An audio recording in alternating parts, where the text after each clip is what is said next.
여러분, 혹시 이런 생각해 보신 적 없나요? 내 인생은 왜 이렇게 안 풀릴까? 혹은 왜 나는 남들보다 유독 이런 성향이 강할까? 하고 말이죠. 그럴 때 우리는 흔히 사주팔자라는 말을 떠올립니다. 하지만 대부분은 그저 미신이나 점쟁이들의 말장난 정도로 치부해버리곤 하죠. 그런데 말입니다. 만약 이 사주 명리가 단순한 미신이 아니라 인류가 수천 년 동안 쌓아온 거대한 데이터베이스이자 나라는 사람을 해석하는 가장 정교한 언어라면 어떨까요?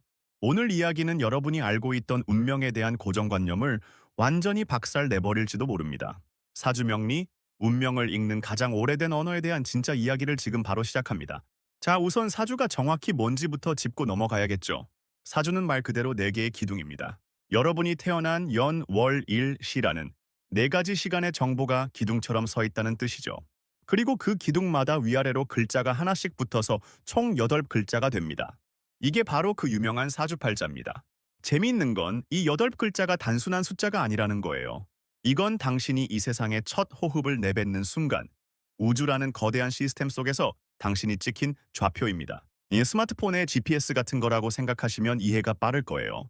당신이라는 사람이 어떤 위치에서 어떤 에너지의 흐름을 타고 태어났는지를 보여주는 코드인 셈이죠. 그런데 여기서 많은 분이 오해를 하십니다. 에이, 같은 시간에 태어난 사람이 얼마나 많은데 그럼 그 사람들 운명이 다 똑같다는 거야? 라고요. 자, 상상해 보세요. 똑같은 설계도로 지어진 아파트라도 그 안에 누가 사느냐, 거실 가구 배치를 어떻게 하느냐에 따라 집 안 분위기는 완전히 달라지죠? 사주도 마찬가지입니다. 사주는 당신의 인생이라는 집을 짓는 설계도이지. 그 안에서 벌어지는 모든 디테일한 사건을 담은 동영상이 아니거든요. 같은 설계도를 받아도 어떤 사람은 대저택을 짓고 어떤 사람은 오두막에 만족하며 삽니다. 중요한 건 내가 어떤 설계도를 손에 쥐고 태어났느냐를 아는 것이지, 그게 내 삶의 모든 걸 결정한다는 결정론에 빠지는 게 아니라는 겁니다. 그렇다면 이 설계도를 어떻게 읽느냐? 바로 여기서 음양오행이라는 개념이 등장합니다. 목, 화, 토, 금, 수. 이 5가지 기운이 서로를 도와주기도 하고 때로는 서로를 억누르기도 하면서 당신의 성격과 기질을 만듭니다. 예를 들어 볼까요? 사주에 불의 기운이 강한 사람은 성격이 급하고 화끈하겠죠. 반대로 금의 기운이 강한 사람은 칼처럼 냉철하고 결단력이 있을 겁니다. 이건 단순히 성격 테스트가 아닙니다. 내가 어떤 기운을 가지고 있느냐에 따라 내가 어떤 직업을 가졌을 때 빛이 나는지, 어떤 사람과 만났을 때 편안함을 느끼는지, 심지어는 몸의 어느 부위가 약한지까지도 다 연결이 됩니다. 자, 이제 본론으로 들어가서 이 4개의 기둥이 각각 무엇을 의미하는지 한번 뜯어보겠습니다. 첫 번째 기둥인 연주는 당신의 뿌리, 즉 조상과 가문을 뜻합니다. 내가 어떤 토양에서 자라났는지를 보여주죠. 두 번째 월주는 당신이 처한 사회적 환경과 직업적인 배경입니다. 당신이 가장 치열하게 살아가는 무대를 의미하죠. 그리고 가장 중요한 세 번째 일주, 이건 바로 나 자신입니다. 당신의 본질적인 성격과 배우자와의 관계가 여기서 결정됩니다. 마지막 시주는 당신의 미래와 자손, 그리고 당신이 마음속 깊이 간직한 비밀스러운 욕망을 보여줍니다. 이렇게 보니까 어떤가요? 사주가 단순히 너 내년에 돈 번다 같은 점괘가 아니라 나라는 존재를 다각도로 분석하는 아주 정밀한 도구라는 느낌이 오시나요? 실제로 조선시대 왕들은 이 명리학을 국정 운영의 도구로 사용하기도 했습니다. 인재를 적재적소에 배치하기 위해 혹은 국가의 큰일을 결정하기 위해 시간의 흐름을 읽었던 거죠. 이건 미신이 아니라 통계와 논리로 무장한 해석의 기술이었던 겁니다. 그런데 여기서 이런 의문이 들 수 있습니다. 아니, 운명이 정해져 있다면 노력할 필요가 없는 거 아냐? 라고요. 하지만 명리학은 정반대의 이야기를 합니다. 명리학에서 가장 중요하게 여기는 것 중 하나가 바로 대운입니다. 10년마다 바뀌는 큰 운의 흐름이죠. 겨울이 오면 우리는 두꺼운 코트를 꺼내 입고 여름이 오면 반소매를 입습니다. 사주 명리를 안다는 건 지금 내 인생의 계절이 무엇인지를 아는 겁니다. 지금이 겨울인데 밭에 씨를 뿌리고 왜 싹이 안 나냐고 한탄하는 사람만큼 어리석은 게 없거든요.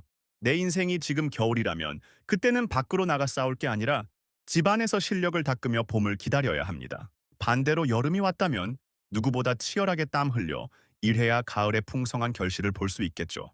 즉 사주 명리는 당신의 발을 묶어놓는 족쇄가 아닙니다. 오히려 당신이 언제 나아가야 하고 언제 멈춰야 할지를 알려주는 인생의 신호등입니다. 우리는 모두 보이지 않는 시간의 파도를 타고 살아갑니다. 어떤 파도는 나를 집어삼킬 듯 무섭게 달려들고 어떤 파도는 나를 저 멀리 목적지까지 부드럽게 데려다주죠. 명리학은 그 파도의 리듬을 읽는 법을 가르쳐주는 서핑 교본과도 같습니다. 파도를 바꿀 수는 없지만 파도를 타는 법은 배울 수 있으니까요. 내가 이제 여러분께 묻고 싶습니다. 여러분은 여러분 자신에 대해 얼마나 알고 계신가요? 혹시 나에게 맞지도 않는 옷을 입고 내 계절도 아닌 곳에서 억지로 꽃을 피우려 애쓰고 있지는 않나요? 사주 명리는 당신에게 너는 이렇게 살아야만 해 라고 강요하지 않습니다. 대신 너는 이런 아름다운 가능성을 가진 사람이야 라고 조용히 말을 건넵니다. 당신의 강점이 무엇인지, 당신이 조심해야 할 늪은 어디인지, 그리고 당신의 전성기는 언제쯤 찾아올지를 담담하게 보여줄 뿐입니다. 결국 운명을 읽는다는 건 나 자신을 사랑하는 법을 배우는 과정입니다. 나의 부족한 점을 탓하는 게 아니라 아, 내 사주에 이런 기운이 부족해서 그랬구나 라고 스스로를 이해하고 보듬어주는 것. 그리고 나의 장점을 발견했을 때 그래, 나는 이런 일을 하기 위해 태어났어 라고 자신감을 얻는 것. 그것이 바로 우리가 이 오래된 언어를 공부해야 하는 진짜 이유입니다. 자, 오늘 이야기는 여기까지입니다. 사주팔자, 이제는 더 이상 무서운 점괘나 말도 안 되는 미신으로 보이지 않으시죠? 이건 수천 년 동안 인류가 자신의 삶을 이해하기 위해 처절하게 매달려 온 지혜의 정수입니다.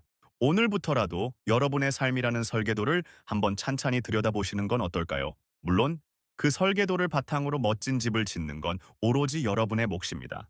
오늘 영상이 흥미로우셨다면 구독과 좋아요 부탁드리고요. 여러분의 사주에는 어떤 기운이 가장 강한 것 같은지, 혹은 살면서 이건 정말 운명인가 보다 싶었던 순간이 있었는지 댓글로 자유롭게 남겨주세요.